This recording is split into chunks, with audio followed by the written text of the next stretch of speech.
Anong pangalan mo ulit? Tereso po, ma'am. Tereso? Opo. Ilan taon ka na? 52. Ha? 5'2". 52. 52. Opo. Mas matanda pa pala ako sa'yo. Pero mukha pa po kayo May bata. anak ka?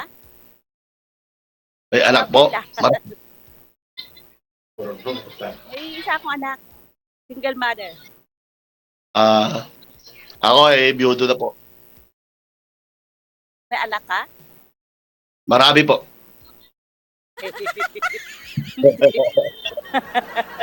Sa Lucena? Ilan po yung marami, sir? Ilan yung Siyam lang. Siyam. Ha? Aray. Siyam lang po.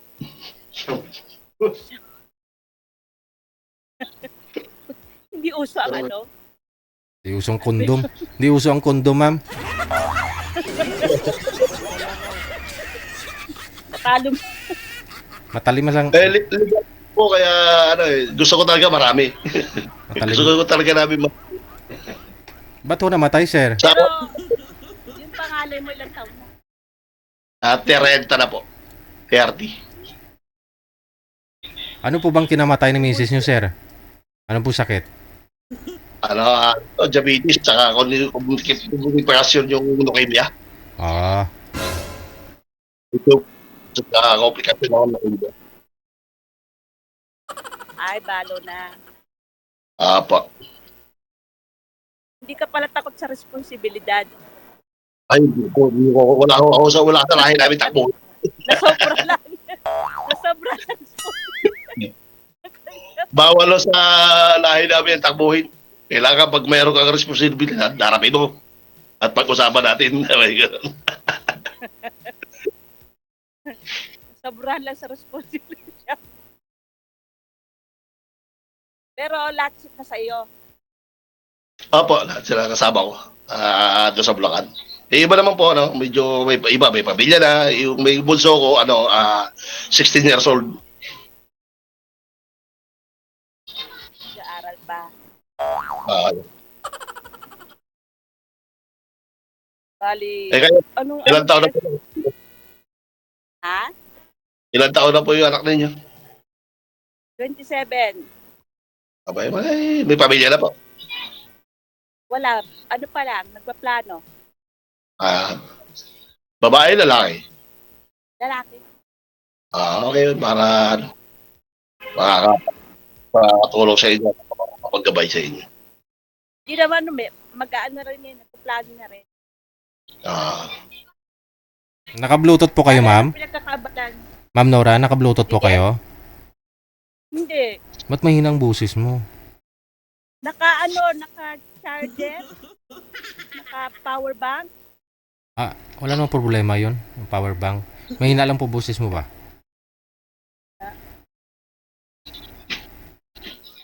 Malakas na sir. Kasi nasa park po ito ngayon si Madam Nora, sir. No, nasa Hong Kong. Nasa Central po yata to. Day off niya po ngayon. Matagal na ho siyang nag-abroad.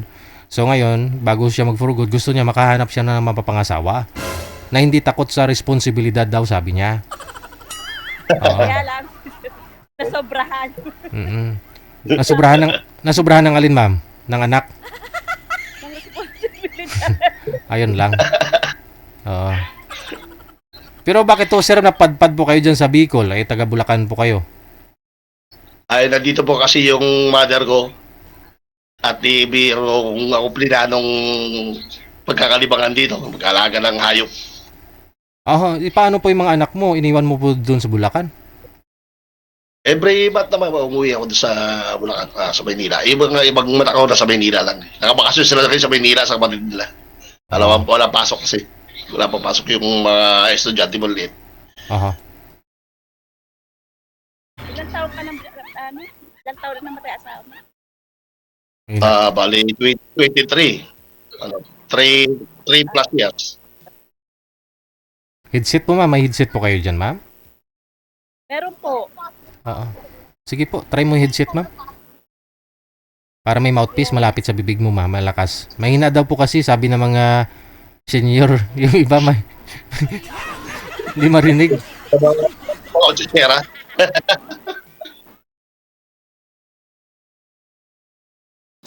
Teka lang. Kabit ko lang. Ayun, ikabit na. Aray.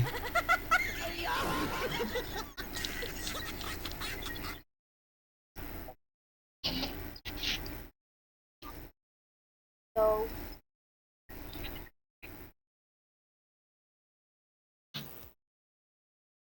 hindi rin yata umaano. Okay na po si Jay. Ayan, malakas na. Pero sa akin, Mina. Ayun lang. Dagdagan niyo po volume, ma'am, ng cellphone mo. Ang volume. Malakas na naman. Hindi, yung boses niya, sir, malakas, pero yung pandinig niya mahina. Volume niyo po, ma'am, ilakasan niyo lang.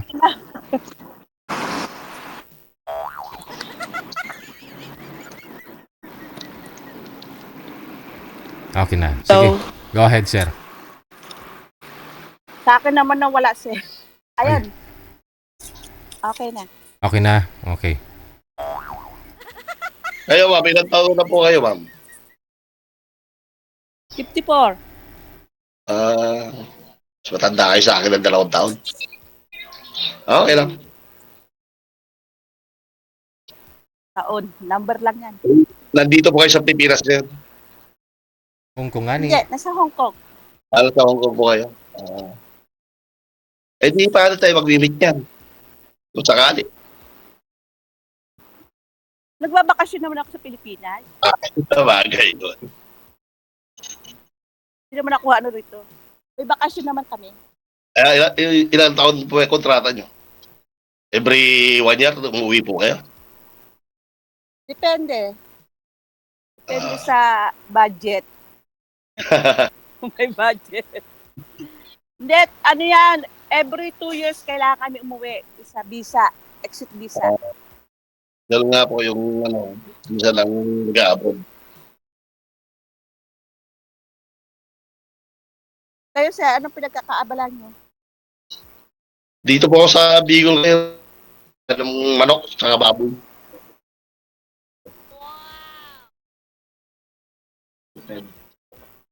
Naglilibang-libang ako dito. Medyo nananawa ko kay ikot sa Maynila at saka sa Bulacan. Dito muna ako sa Bicol habang bakasyon. Wala pa rin kayo nakikita na anuhan sa taon. Wala pa po sakali kayo.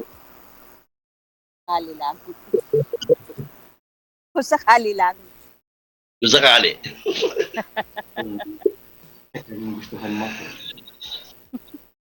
Kung ayaw mo tumanggap ng siyam na anak.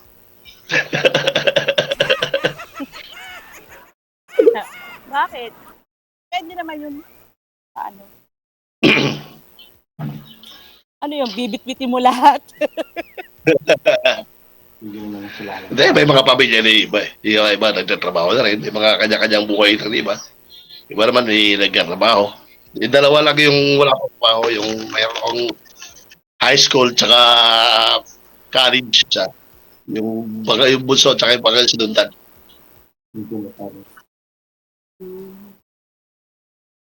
May meron ka pa ilang anak pa yun, college pa. Yung college tsaka isang high school. Grade 9. Yung bunso. Matagal-tagal ka pa Sa akin naman lang, nagpaplano ng magpanon yung anak ko.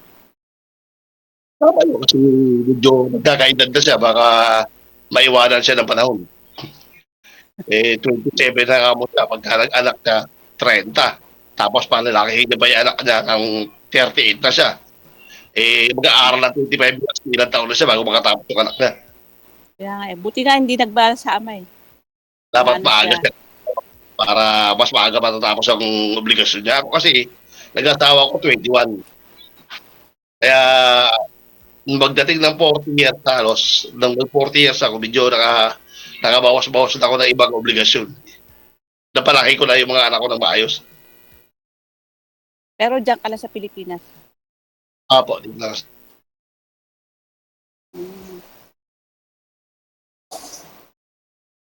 Kaya, Tiis na lang, konti ano na lang yan. Matapos na rin.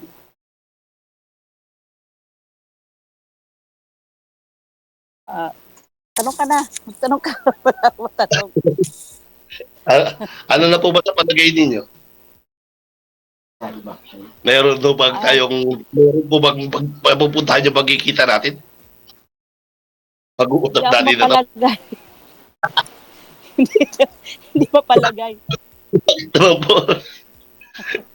Ano kayo naman kung Ma'am, saan? ma'am, pakilapit po ng mic sa bibig.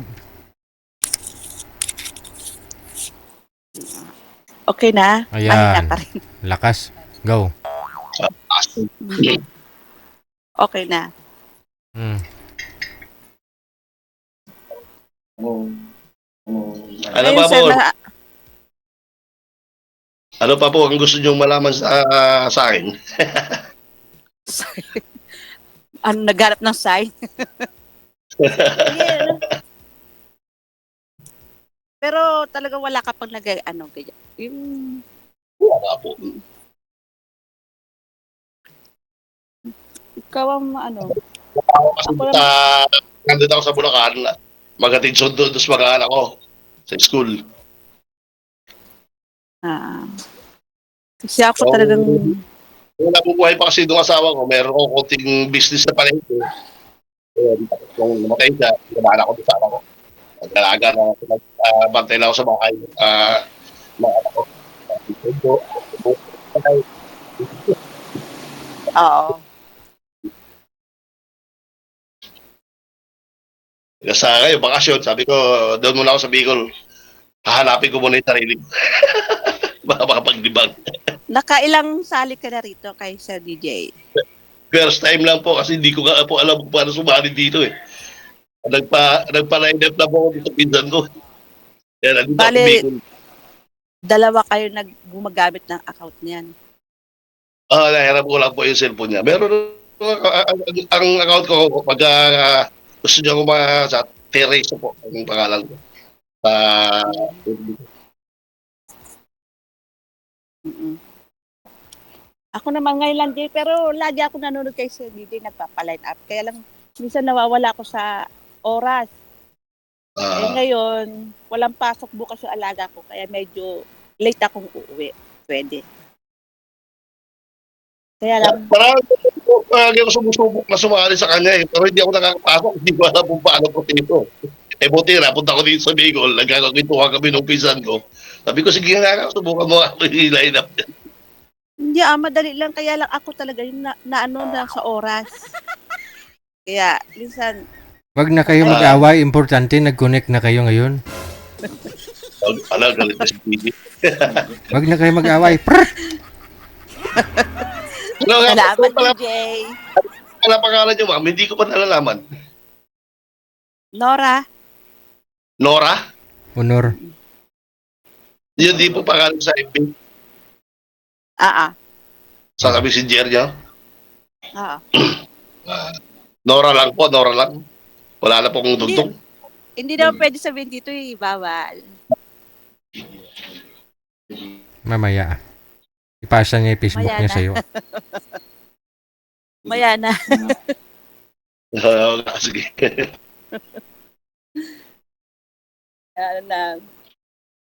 Kamusta naman ang buhay mo dyan? Okay lang naman po. Paano nakaraos doon sa mga problema mga nagdaan.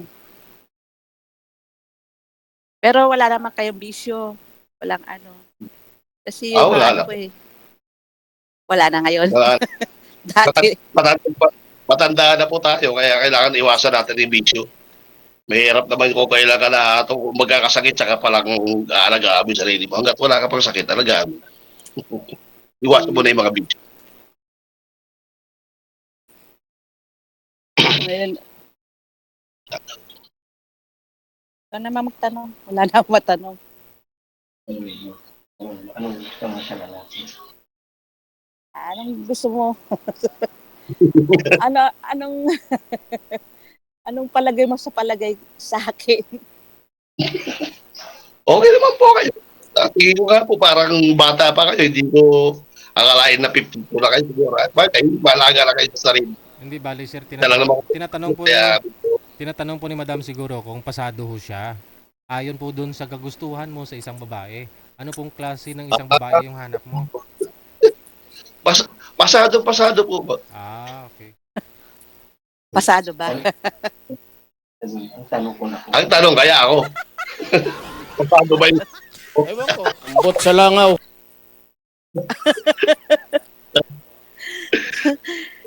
Hindi, ngayon pala kasi ako parang hindi ko pa parang takot pa rin.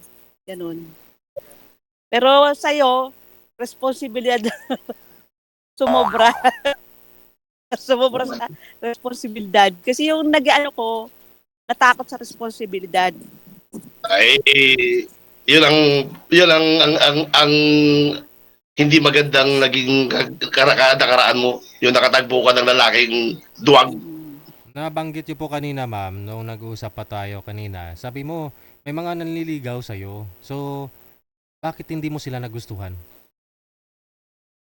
Kasi sir, pag umuwi ako, doon lang sila yung pang mapursige na pag-meet. Pero pag dito ako sa abroad, minsan lang Magchat-chat? makaalala. So meaning, pag umuwi po kayo dito sa Pilipinas, pinupuntahan po kayo, nililigawan kayo? Hindi pupunta sa bahay, makikipag-meet lang. Ah, Hindi ko siya, gusto ko yung pumunta sa amin, siya ang pupunta. pero may na-meet na rin po pala kayo personal sa mga manliligaw mo? Wala pa, DJ. Wala pa? Pa lang. Wala pa. Kasi abroad ako Lebanon, Syria, pero laging pinapa-uwi, gera. Kaya, dito lang ako na Tsaka na ako sa pamilya ko, parang mas masaya na ako sa pamilya ko. Ano pong masamang hangin? Ba't sumali ka dito kung masaya ka naman sa pamilya mo? Kasi sir, mag-aasawa ni anak ko. Wala na asawa. Okay. Mag-asawa ka na siya. Wala ka nang kasakasama, no? Wala na akong ibang, wala nang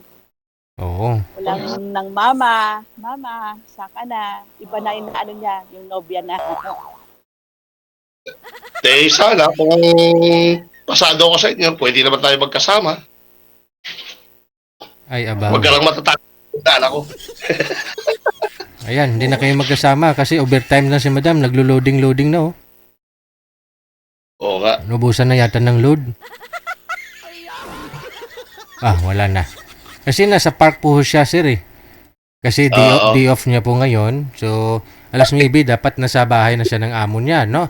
Pero dahil connected naman na po kayo dito, mamaya pag online ni Madam, magsigurado magchat-chat ho yan sa'yo. Kausapin mo na lang ulit, tawagan mo, ha? Kung tinatakot siya na anak ko.